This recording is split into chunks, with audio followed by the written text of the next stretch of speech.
This is Dabu7. If you're one of those people that feels like something's coming in the offing, you're not alone. Many people feel like something's coming or already happening right now. And you could compare it to the frog that's being slowly cooked. The people don't realize what's really happening until it's too late. In this instance, this is a global event. You can peer into each country and see that this is all about what's happening with controlling people. Economies. Look at the economies, for instance. They're vital to everything that's happening.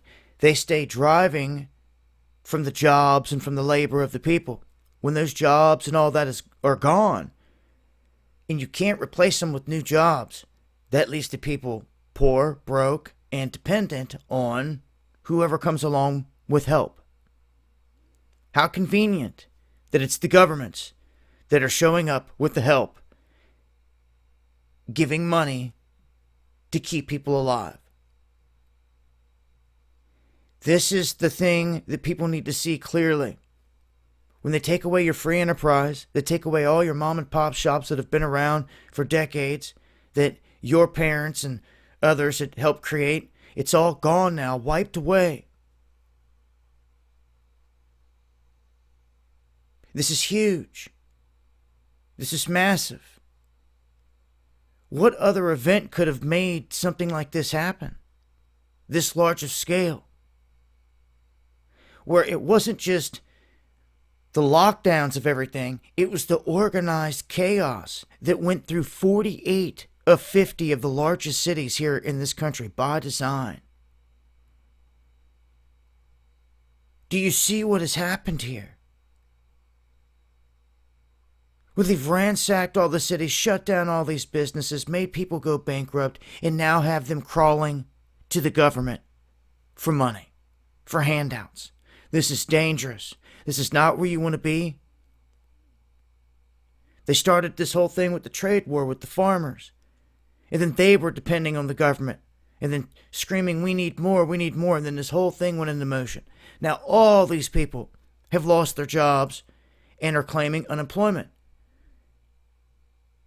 They say that more than half of all households in some of the largest cities are facing serious financial problems at this point.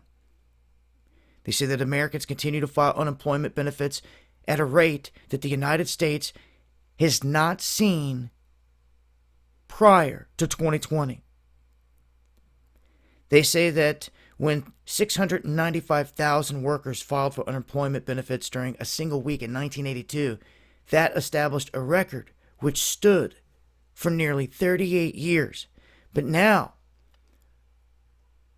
we've been way above that old record for 25 weeks in a row. And on Thursday, we just learned that another 884,000 Americans filed new claims for unemployment. With nothing in sight showing that there's going to be a replacement of anything. People need to resurrect anything that they just killed off. They need to really stop and look and see, and hopefully others aren't going to continue down the path of trying to kill off their business. They're going to have to find a way to survive. Where are you going to go? What are you going to do from there? Depend on the government for handouts? It cannot be the way. It cannot be the answer.